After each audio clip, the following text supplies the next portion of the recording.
Bueno, ongietorri berriz ere Espaloian Koskaren bigarren denboraldira, 14. saioa ja bukatzen goaz denboraldia. Ez dakit maiatza den azken hilabetea, denboraldi honena edo ekaina den, baina bueno, ez dakit. Konturatuko zarete, zein den azken hilabetea. Eta horretaz aparte, maiatzan ja auzoko jaiak hasten dira Iruñan, baino gaurko saiorako auzoetara jaitsi beharrean Aldezarrera joango gara, Aldezarreko kale ilunenetariko batera, segurazki, Jarauta kalera, eta bertako Aitzina tabernako bi tabernari elkarrizketatuko dugu ontakoan, Eunate eta Oian, zer moduz? Apa, geixo. Ongi. Taberna mitikoena, kasi ja, Aldezarrekoa edo ez duena. Ez dut uste. Ez, oraindik lana dago egiteko, urtea badaude. Mitikoena ez, baina norretan gaude. Ongi. Hasiko gara tabernetaz hitz egiten. Zein da zuen Aldezarreko taberna gustukoena? Juergarako, jateko, hasiko gara, saikatuko ditugu. Aldezarra jotekotan edo, zuriza esango nuke potetxo batzuk hartzeko. Arratsaldean poteoa, zuriza. Bai, fallo. Eta juerga egiteko, zuriza ere. Zuriza ere. Ez, baina oso gustoko dugu, bueno, ni gutxienez, gure auzokidea, Katu taberna. Ja. Bai, eta baita itxusia dago erratea, baino Aitzina juerga botatzeko baita oso ona. Zuen burgokidea, ez? Igual Katu taberna.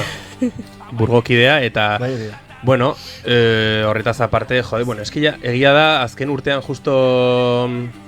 Nola zen, Tokileza itxi zela ez, itxira taberna batzuk azken urteetan, Zuberri ere, aldatu zen, ez? Aldatu zen, ikustu pandemia garaian izan zela, pandemia aurretik.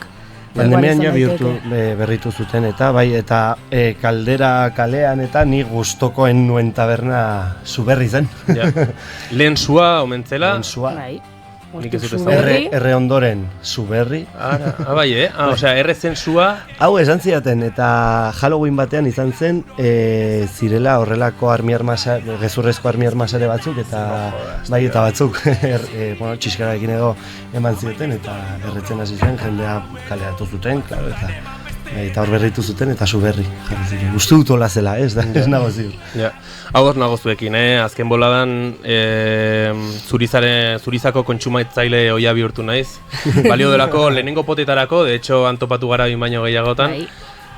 Baina gero baitere, kuriosoa da gainera, sartzen bazara Zurizan 8 eta ateratzen bazara hortik ordu bitan, baduzula denbora pertsona baten prozesu alkoholiko osoa bizitzeko, eta nola gutxinaka jaten den taberna... Kabarzeno bilakatzen. Bai, osea, kabarzeno total, osea, zoologiko hutsa, baina, beti izango da guretzat mitiko bat Zuriza.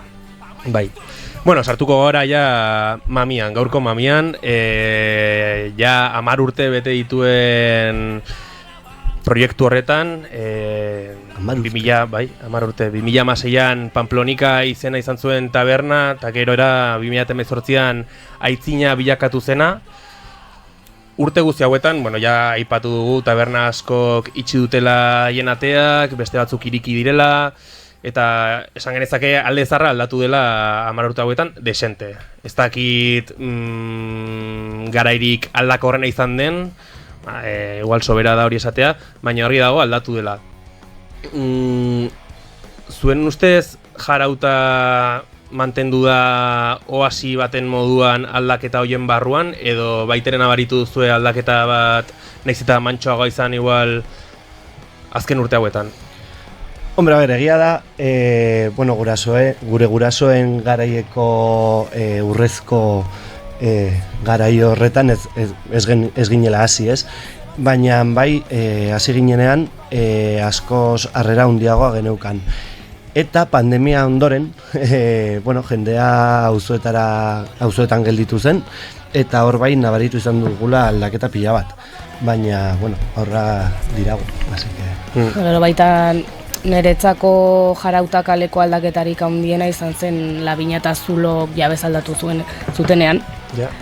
Eta Labina guztiondako bazkaltzeko gateko taberna bat izatetik bilakatu da gastroteka o gastrobar olako zer pixkat pijoagoa, beste publiko bati begirako taberna bat, orduan justo hor nik uste galdu dela Bai, bueno, eta punk, oi, rock jartzen zuen taberna bat ere desagertu zen, ze orain Zulon ez dugu aukera hori.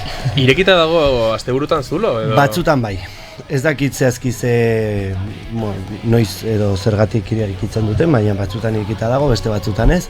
Eta irekitzen dutenean ez dute lehen jartzen zuten musika berdina jartzen. Orduan, bai bezero horiek eta galdu egin dituela.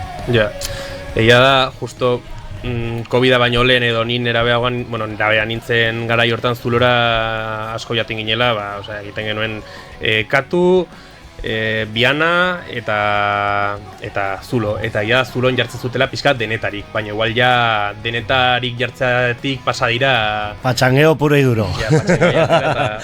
Argita garbi.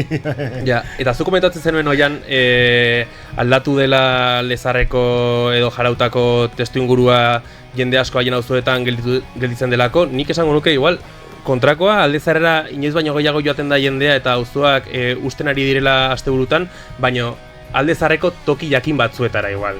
Osea, asko zentralizatu da asuntoa Navarrerian, Kaldererian, eta gero ja inbeste bizitatzen ez ditudan San Nicolás, Estafeta edo hoietan igual. Bueno, Kalderan ikuste berdin jarraitzen duela, osea, bezeria berdina jarraitu du izaten, baina ni hango tabernarekin hitz egiten eta bai nabaritzen dutela, larun batak berdin jarraitzen dutela, baina gero ostiral eta ostegunetan adibidez gure arloko tabernak ez, osea, juergazko tabernak, hori esan bezala ostegunak eta ostiraletan gutxitu egin da. Ja, eta ostegunak ere igual, Eta ostegunak, ni pandemia aurretik ostegunetan argi neukan lauak arte tabernan geratu behar nintzela. Bai, eta gaur egun badira egun pila bat goizisten dugula, edo jendea juebintxoak edo desagertu dira gure inguruan gutxien, ez dakit San Nikolasen edo. Eta gero Navarrerian esaten duzuna diez, baina arratsaldez, ez? Navarrerian ez da juerga egiten, bai poteatzeko eta bar, eta, hori. Bai. Juergazko taberna hoiei buruz ari naiz, bai. Eta Pamplora bueltatuz, baita aitzinan ere, zuen hasieratik izan duzuen leloa, ea naizen okertzen, kaleko musika sustatuz, Jarauta kalea berpiztu izan da. Argi dago bi proiektu hauek aurrera eman izateko etekinak ezinbestekoak direla langileak daudelako soldatapean, baino zuen proiektua, zuen beharrak asetzeaz gain ere proiektu kultural edo proiektu musikal bat dago atzean. Zergatik horren leloa edo zergatik Jarauta suspertzearena eta kaleko musikarena? Bueno, hasiera batean, taberna ireki genuenean, izan zen bateko gauza. Ez genuen oso ongi pentsatu, baina bai izan garela beti partaide kontzertuak egiteko, eta bar. Eta bai egia da Pamplonikan ezin genituela egin, lekua dela eta. Hala ere, gure lehenengo urte hurrenan, prestatu genituen kontzertu batzuk jo zutela Roten, Erdoil eta Karroña, uste dut izan zirela. Eskinan? Bai, eskinan. Bai. Gaina izan genuen Kristo Movida, eskatu genituen baimenak, ukatu zizkiguten aurreko egunean, joan nintzen... Roten, Erdoil eta Karroña, Roten, Erdoil eta Karroña, lehenengo urte hurrenan. Beti izan dugulako, hori ez, kontzertuekiko kutsua edo.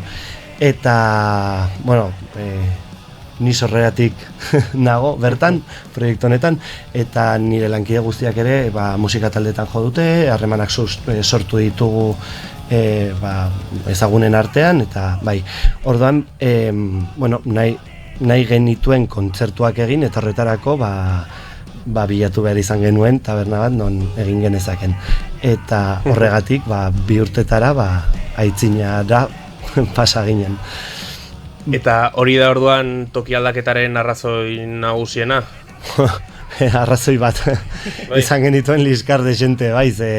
Pamplonika taberna zahar bat zen, goiko pisu guztiak utxik ziren, udaletxeak erosita, eta izan zen urte terdira edo, taberna hartu eta urte terdi, eta, bueno, sartu ziren, grifoak lapurtzera eta bueno, puskatu zituzten hainbat gauza, eta ura erosi zitzaigun tabernara, ur mordo bat.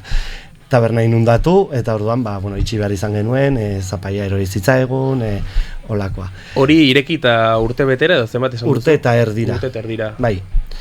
Orduan hori, inundatu zitzaigun taberna, eta, bueno, aseguruak konpontzen ari zela, deshumidifikadore batzuk jarri, eta hauek erre ziren, eta tabernako hainbat gauza erre ziren, eta bar.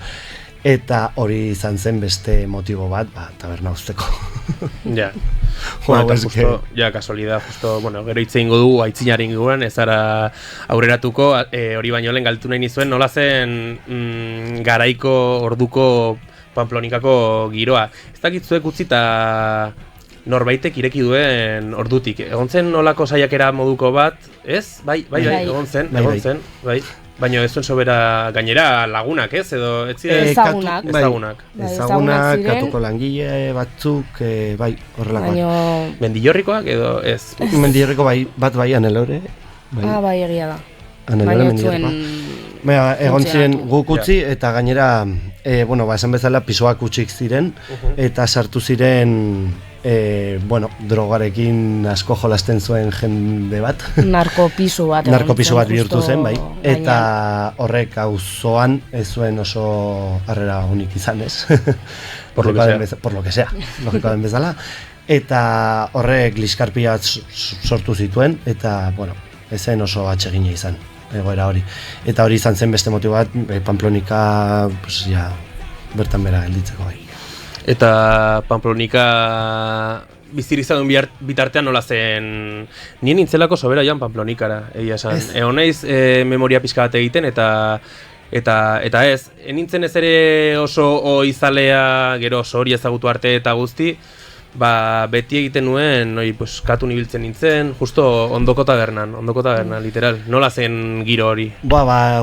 Ni oso bizipen gogoak izan dit, oso bizipen politak izan ditut bertan, niren lehenengo umea izan zen. Eta bai, maitasun handiarekin gainera, taberna zahar bat zen, ni gustoko dut horrelako izatea, ez?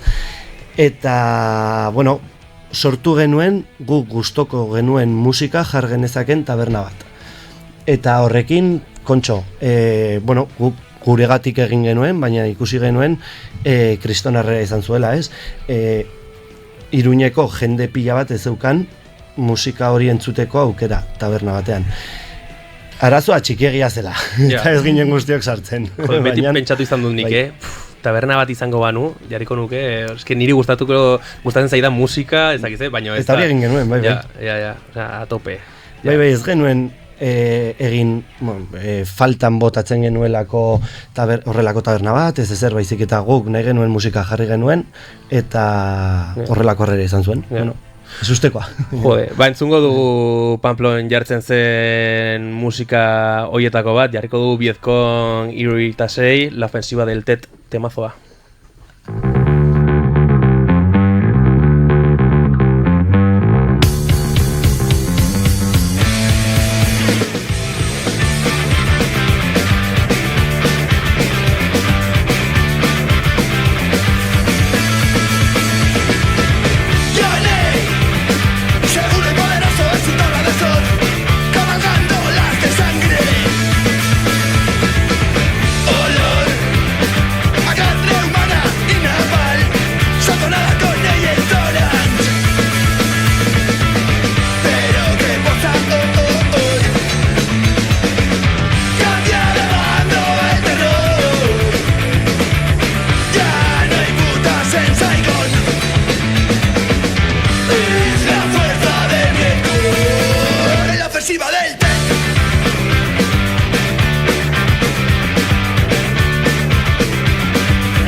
ofensiva del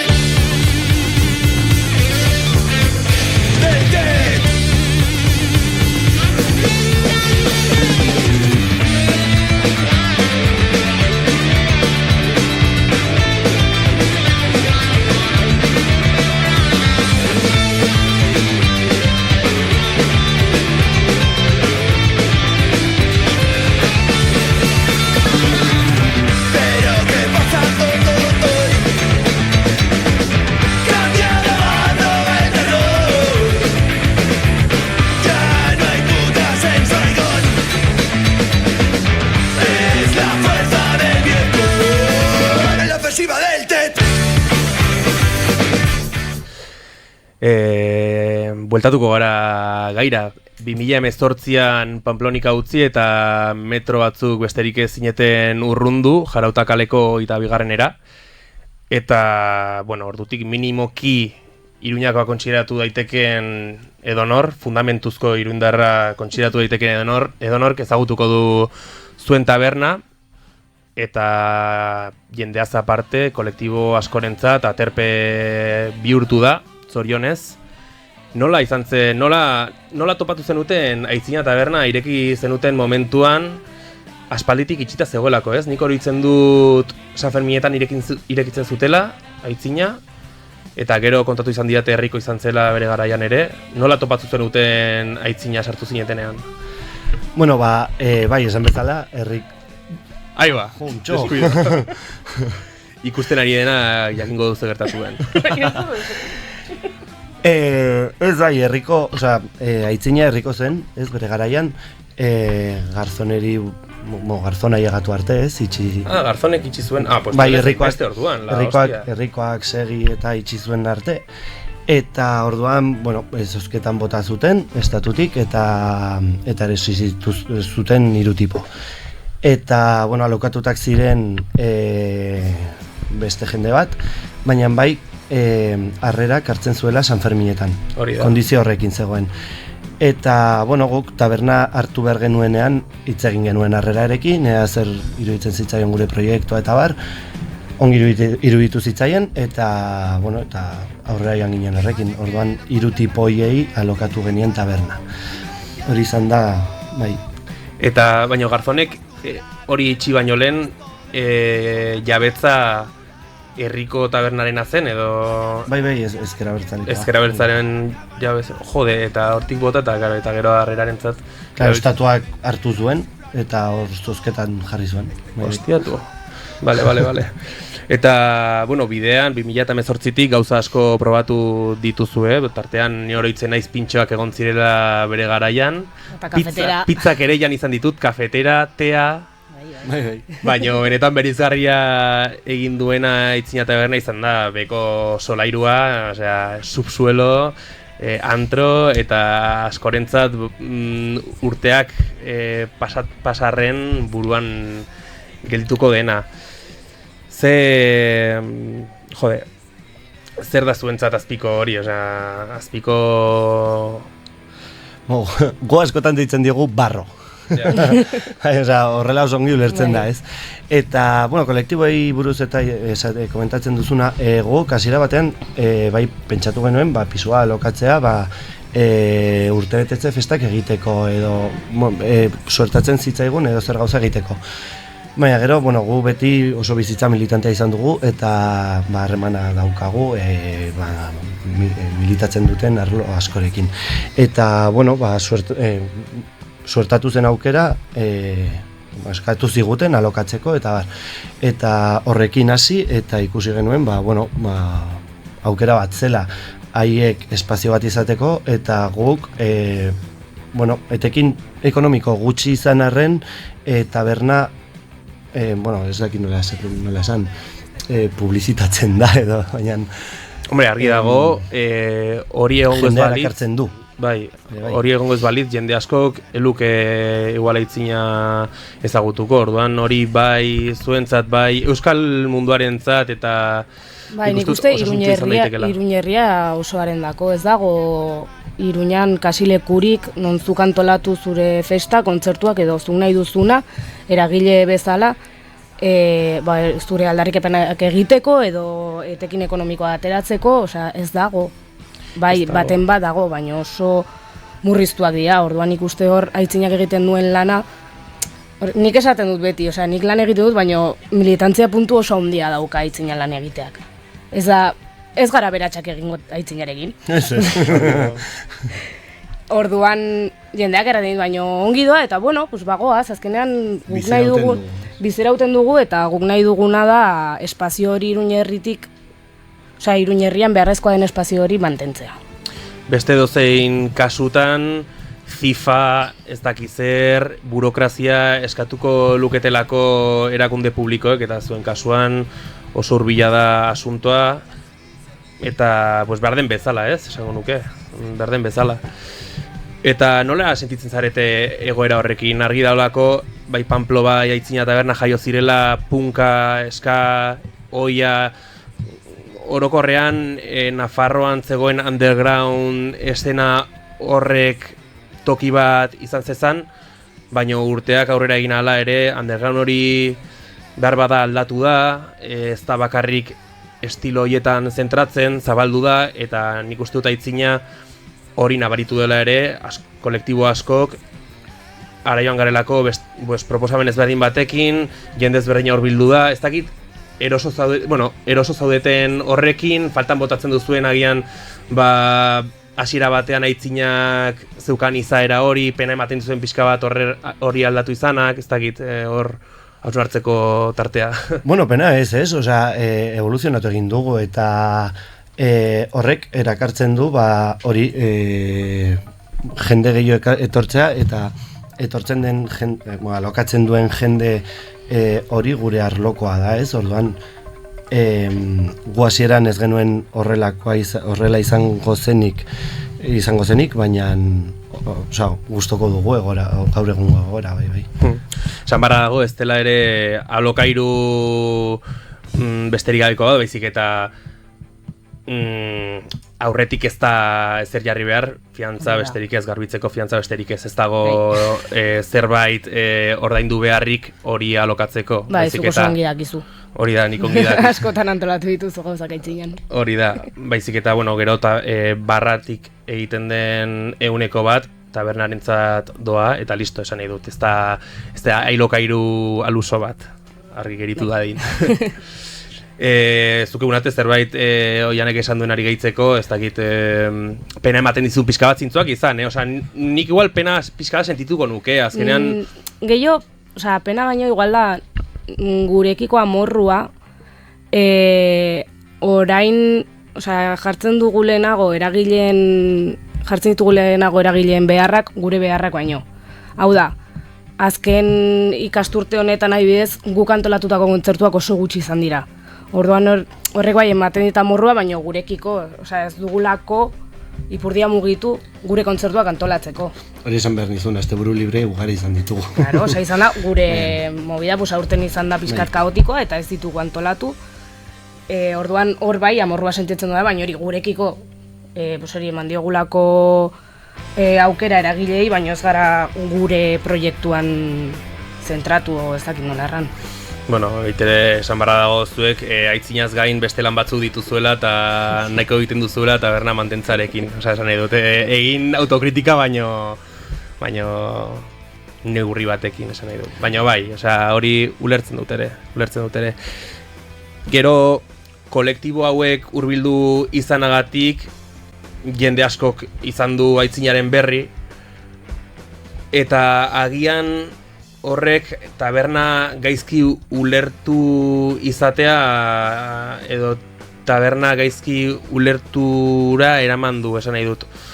Asko ulertu izan dutelako alokairu bat jartzearekin aski dela hori edo espazio horren erabilera egiteko, eta horrekin ere pedagogia pixka bat egin izan duzu, ez? Esan nahi dut, hau ez da beste dozein areto bezala, hau ez da areto bat ez da, hau taberna bat da, zuek aipatzen duzuen bezala leloan kaleko musika, baitu zuela hor lehentasun batzuk, ez direnak dirua bakarrik, orban horrekin ere imaginatzen dut zer suertatu zaizuela bidean, ez?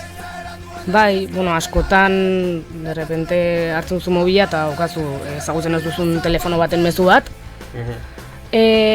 Hola, buenas, que quiero saber información sobre vuestra sala. Sala hitz erabiltzen dutenean, niretzako ja da, automatikoki ez. Red flag esaten dena. Bai. Ja. Osea, niretzako ja ez duzu taberna ezagutzen. Osea, entzun duzu tabernan ez dakit nor, ez dakitze parrandatan egon dela eta oso gustora egon dela eta jaztu zenean, bueno, pues hau jakin nahi dut. Ez, etorri taberna ikusi, ezagutu nolakoa den proiektua eta gero ja nahi baduzu galdetu.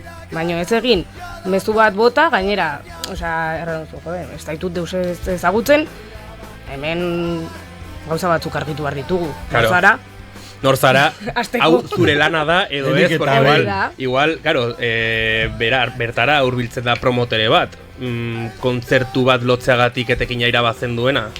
Osea, kasu horrekin ere... Bai, korreo elektronikora heltzen zaizkigu aurrekoan justu egon nintzen begiratzen eta zegoen promotora bat gure atzetik erantzunik gabe zegoena eta pues, 2 astean behin idazten zuen, haupa, irakurri duzue, eta no seke, erantzungo dizut ez, promotorekin ez dugu lanik egiten.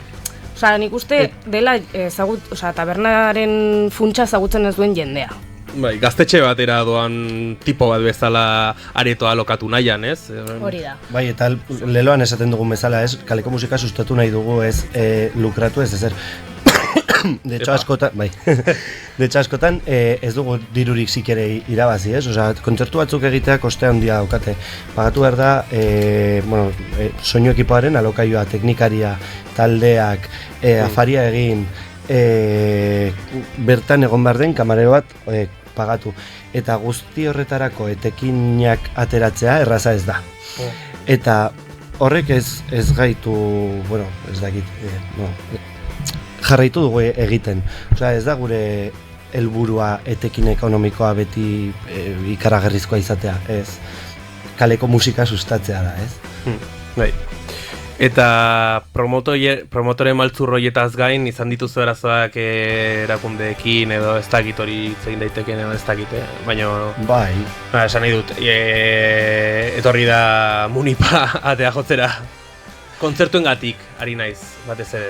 Izunen bat jaso dugu, musikarengatik. Baina izan da zarataengatik. Musikarengatua izateagatik. Egiteagatik. Baizik eta volumena altu egitzegoelako eta bizilagunak kexatu direlako. Bai, normala den bezala. Beste gunean esan zidan auzokide bat, beste aldeko auzokide bat,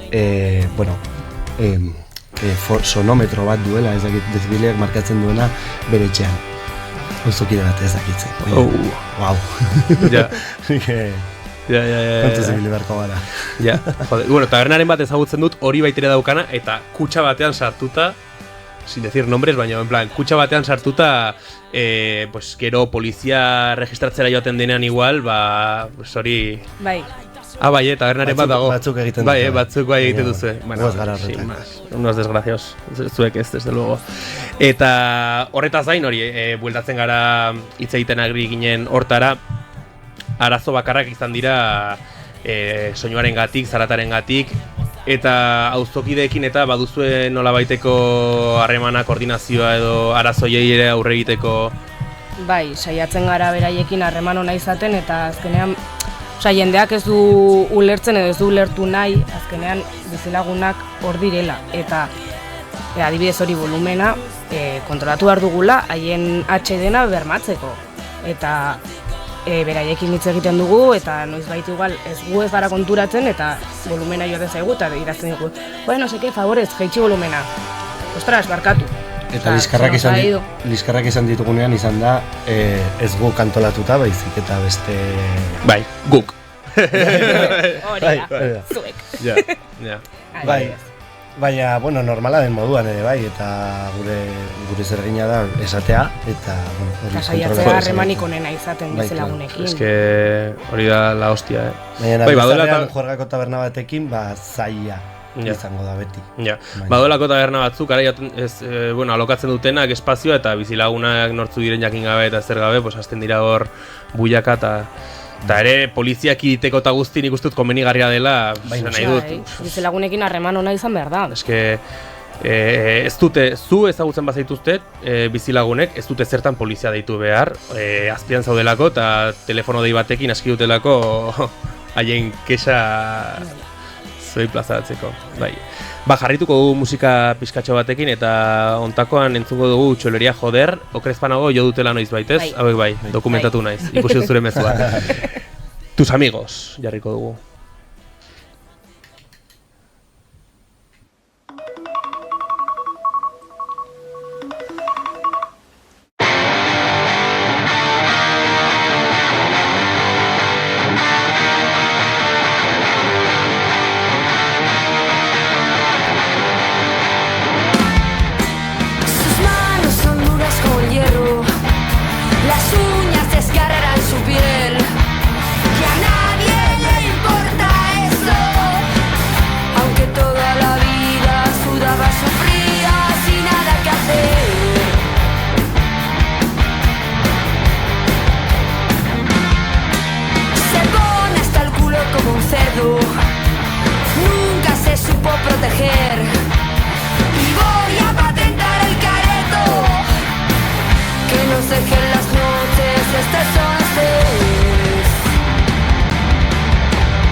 Eta ja, saioa bukatzeko bi super galdera.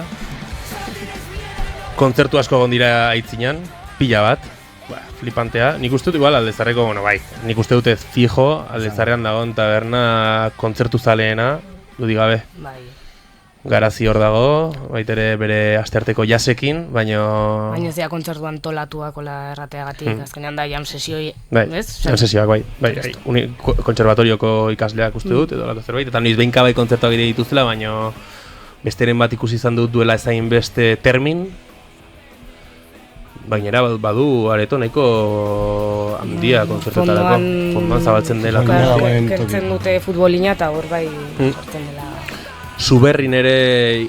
Bere garaien egiten ziren... Bai, Acera Streetwise, ojo con eso, bai, Streetwiseen bigarren kontzertua, lehenengo izan zen peña batean, ez dakit taldekidetako peñaren batean, eta bigarrena Suberrin, bai. Besteren bat Zurizan naiz joan, baina egin izan dituzte. Zurizan egiten dituzte larun bat eguerditan, bermut orduan. Hori da. Akustikoak eta... Hori da. Baina taberren artean zuena, kontzertu zaleena dudik gabe. Egon diren kontzertu guztietatik, batekin geltu beharko bazinate, zein izango litzateke, eta zergatik ere hori da. Azterketako galdera hori da. Argi biek? Bueno, igual ez, Bai, ni oso gogoan daukat, eta gainera egin genuen, kalean egin genuen, ez zen aitzinean izan, baizik eta Pamplonikan, eta lehenengo urteurren horretako kontzertuak. Lehen komentatu ditugunak oso gogoan dut, bai, Erdoil, Karroña eta Roten. Oso gogoan dut kontzertu hori, gure lehenengo kontzertua izan zen. Asako peña, fijo. Asako peña izan zen lokura. Oso gogoan daukat, naiz eta ni Pamplonikan nintzen langile. Justo egun hortan argazkilari ibili nintzen, eta gogoan dut ni alpargatekin negoela, eta lehenengo filan, argazkiak botatzen, osea... Horrible. Nik uste dut ere buruan daukadala kontzertu hori, ez dakit kondatu didatelako edo bizizanuelako, baino buruan dut, bai. Ikarragerria izan zen, eguna izan zen, gure lehenengo urturrena sortu genuen guztia. Gogoratzen dut, gainera, Euskal Jaian antolatu genuen, Iruñean oso data esanguratxoa zela, ez? Eta orduan egiten ziren oraindikan kontzertuak Berriozarren ikasle presoen eguna, ez? Bai, hori da. Eta, guk ez genuen pentsatu, edo orduan ez ziren hain potoloak, ez? Talde horiek, baina antolatu genuen kontzertua eta ikasleguna bertan behar geratu zen. No me jodas, benetan? Bai, nik hori ez nekien. Ala tu. Bai.